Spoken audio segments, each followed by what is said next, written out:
Impossible de penser au cinéma français sans évoquer le nom de Catherine Deneuve.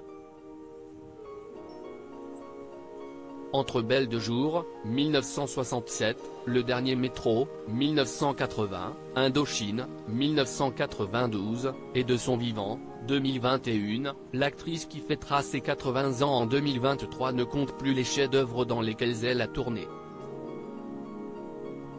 Une carrière devant la caméra presque évidente, au vu des métiers qu'exerçaient ses parents. En effet, la star, de son vrai nom Catherine d'Orléac, a grandi auprès d'une mère pensionnaire au théâtre de l'Odéon et d'un père comédien et doubleur, appelé Maurice d'Orléac.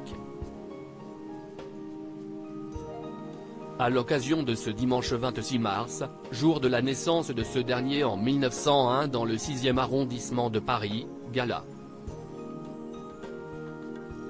FR s'intéresse de plus près à celui qui a donné la vie à l'une des étoiles du 7e art. Georges Maurice Edmond d'Orléac, dit Maurice d'Orléac, pousse son premier cri rue des 4 Vents, d'après son acte de naissance disponible aux archives de Paris. Son père, Alphonse, est un employé de librairie et sa mère, Berthe Marie Smart, est âgée de 23 ans à peine et est mère au foyer. À ses 27 ans, il se marie avec l'artiste dramatique Marcel Faure le 22 décembre 1928. Leur union ne dure pas dans le temps et après avoir divorcé de sa première épouse, le jeune homme s'unit en secondes noces à la comédienne Renée Saïmonneau, née Deneuve, le 8 février 1940. De leur mariage naissent leurs 3 filles. Françoise, en mars 1942, décédée dans un terrible accident de la route en 1967, Catherine, le 22 octobre 1943. Et Sylvie en décembre 1946. La famille vit dans la très chic cité des Fleurs, située dans le 17e arrondissement de la capitale. Supérieur à les hommes de la vie de Catherine Deneuve. Maurice d'Orléac, un as du doublage de 1938 à 1977, Maurice d'Orléac tourne dans une quarantaine de films selon ce qu'indique le média Amomama, le plus souvent avec des rôles secondaires. On le retrouve ainsi en avocat dans La Goualeuse en 1938, en philosophe dans Madame et le mort en 1943, en médecin dans La femme nue en 1949, en directeur de radio dans Jamais 203 en 1951, en ministre dans Les Duranton en 1956, ou encore en professeur dans Le corps de mon ennemi en 1976. Sa dernière apparition à l'écran se fait dans le film Le juge Fayard dit le shérif, prêtant ses traits au personnage du président Chazeran.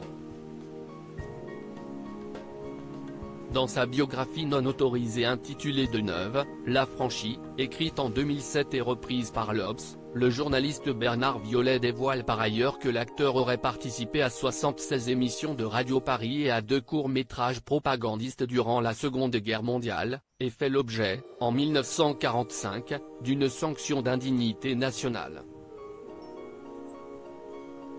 Dans sa déposition, il a dit qu'il s'agissait d'émissions de divertissement, non de propagande. Et qu'il devait nourrir sa famille, rappelle cependant Laurent Allen Caron dans son documentaire Catherine Deneuve, La discrète en 2018. Là où le comédien se fait surtout connaître, c'est dans le doublage. Directeur de doublage pour la Paramount, il est durant les années 1950 et 1960 la voix française des acteurs américains Alan Ladd et Cary Grant. C'est d'ailleurs comme cela qu'il initie ses 2 filles aînées à l'univers du cinéma. Dès leur enfance, Catherine Deneuve et Françoise d'Orléac doublent en effet des voix d'enfants dans les films de la Paramount, comme le confie l'actrice elle-même dans son livre Elle s'appelait Françoise, sorti en 2017.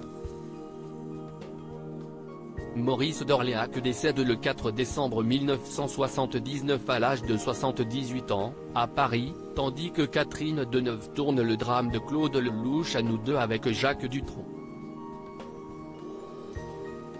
Il est enterré au cimetière de Seine-Port, en Seine-et-Marne, là où repose sa fille Françoise, morte 12 ans plus tôt. Catherine est un vrai sphinx. Les révélations de Maurice d'Orléac sur ses filles. Catherine Deneuve s'est peu exprimée dans la presse au sujet de sa relation avec son père. Mon père était fou de joie d'avoir des filles.